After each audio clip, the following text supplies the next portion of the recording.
Tell people where you see the American alliance with Europe, with NATO, and our this tenuous moment with Ukraine that we're in right now.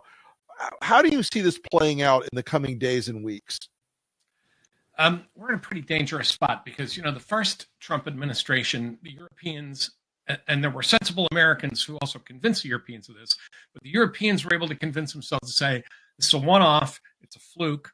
The Americans and their crazy electoral college, weird things can happen. We can tough it out. We can talk to the Americans who are still in the foreign policy bureaucracy, that ugly word, the Defense Department, intelligence community, and so on.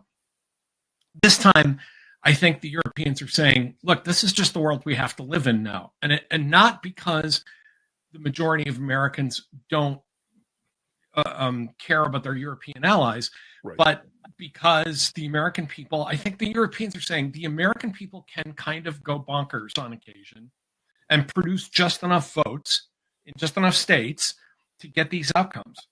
And we're going to have to start thinking about that being the real world now, instead of this kind of fluky situation that we had. So I think a couple of things. One is that ironically, I keep saying the way our allies are rising to this moment in Germany and Britain and France tells me that we chose our allies wisely, that actually they're pretty good allies because they're doing the right thing even without us.